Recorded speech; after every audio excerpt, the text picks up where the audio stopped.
జిన్, చేతబడి మరియు వివిధ సమస్యల పేరుతో ముస్లింలు మోసానికి గురవుతున్నారు.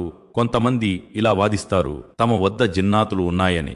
మరియు వారు చెబుతారు ప్రతి రకమైన సమస్యను, అది చేతబడి కావచ్చు, అనారోగ్యం కావచ్చు, లేదా జీవనోపాధిలో ఇబ్బందులు కావచ్చు, సులభంగా పరిష్కరించగలమని. ఆ తర్వాత వారు మీ పేరు మరియు మీ తల్లి పేరు అడుగుతారు, మీ గతం మరియు భవిష్యత్తు గురించి చెబుతారు, మరియు మీరు ఆశ్చర్యపోతారు, ఇతనికి అంతా తెలుసు అని. అయితే వాస్తవం ఏమిటంటే ఈ వాదన నిరాధారమైనది.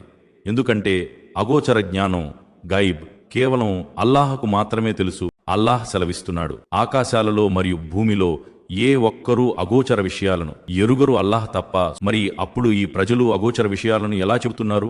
ఆ తర్వాత వారంటారు, ఏదైనా ఒక బట్టనివ్వండి, దానితో సమస్యను తెలుసుకుంటాము. లేదా అంకెల ద్వారా చికిత్స చేస్తారు, లేదా శరీరంపై కోడిగుడ్డును తిప్పి చూపిస్తారు.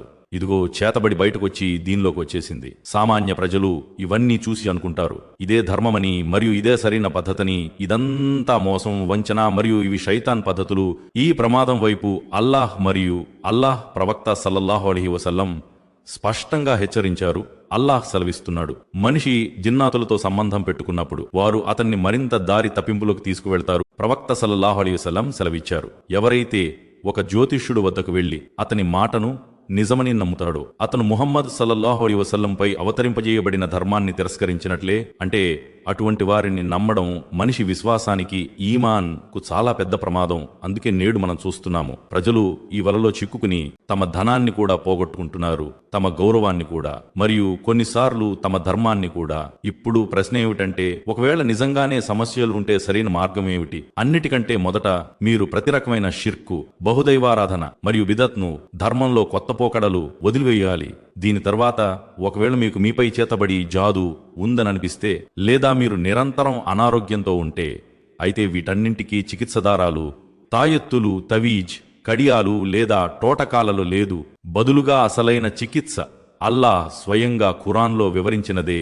అల్లాహ్ సెలవిస్తున్నాడు, మేము అవతరింపచేసే ఈ ఖురాన్ విశ్వాసుల కొరకు ఆశాంతం స్వస్థత, కారుణ్యప్రదాయిని. అంటే అసలైన స్వస్థత ఖురాన్లో ఉంది.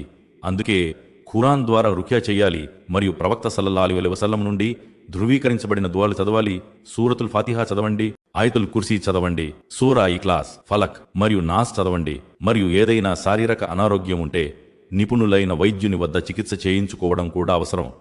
జిన్నాతుల ఉనికి వాస్తవమే, కానీ వారిని అదుపులో ఉంచుకోవడం, వారి ద్వారా పనులు చేయించుకోవడం షరియత్లో ధృవీకరించబడలేదు. అల్లాహ్ మనల్ని ప్రతి రకమైన ఉపద్రవాల నుండి మరియు మోసం నుండి రక్షించుగాక. ఆమీన్.